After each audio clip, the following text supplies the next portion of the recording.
Bonjour mon frère, ma sœur. Que la paix du Seigneur soit avec toi ce matin. Que sa grâce te soit renouvelée. Ce matin, nous voulons nous rappeler que le Seigneur, notre Dieu, habite en nous et avec nous par son Esprit Saint. Et pour cela, nous voulons ce matin prendre conscience que nous-mêmes, en tant que des enfants de Dieu, nous qui croyons que Jésus-Christ est le Seigneur, qui l'avons reçu comme notre Seigneur, notre Sauveur, la Bible dit que nous sommes devenus une habitation de Dieu. Et c'est ce que l'apôtre Paul dit aux Éphésiens pour leur faire prendre conscience. Dans Éphésiens chapitre 2, le verset 22, il lui a dit, en lui, c'est-à-dire en Christ, vous êtes aussi édifiés pour être une habitation de Dieu en esprit. Est-ce que mon frère, ma sœur, tu es conscient que tu es l'habitation de Dieu en esprit?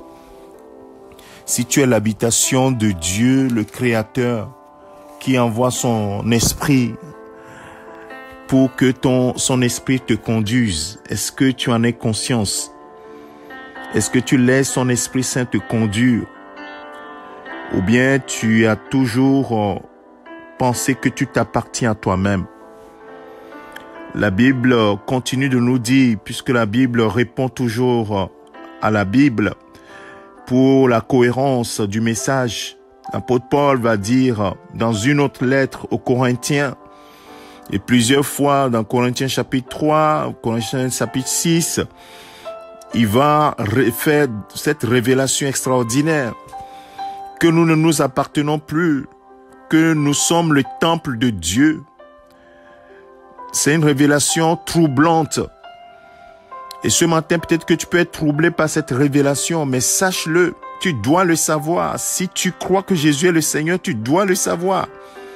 C'est pourquoi il dit aux Corinthiens, dans 1 Corinthiens chapitre 6, le verset 19, « Ne savez-vous pas ?» Ça veut dire que tu dois le savoir, je dois le savoir.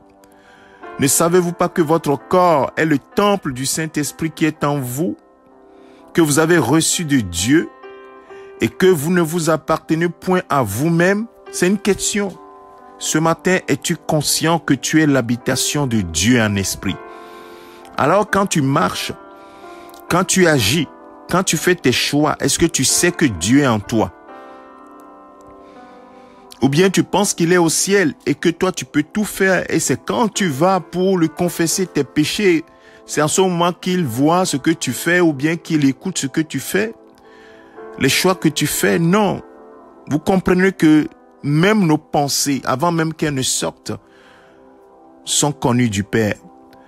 Donc, frères et sœurs, ce matin, c'est juste pour que nous puissions prendre conscience que notre Dieu est en nous, par son Esprit Saint. Nous sommes son temple.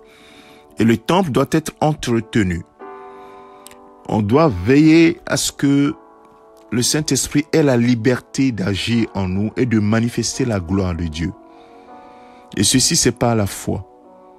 Bien-aimé, aujourd'hui, dans tous les choix que tu vas faire, partout où tu vas être, prends conscience qu'il est en toi. Et tu vas voir que ton attitude va changer. Tes choix vont changer. Ta façon de parler va changer. Ta façon de voir les choses vont changer. Tes choix vont changer.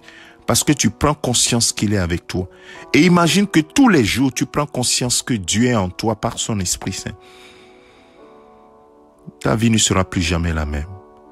Que le Seigneur te bénisse, qu'il te fortifie et qu'il te conduise chaque jour à demeurer dans sa présence. Lui, il est fidèle. Toi aussi, sois fidèle. C'est ton serviteur, le pasteur Alexandre. Excellente journée à toi. Au nom de Jésus-Christ. Amen.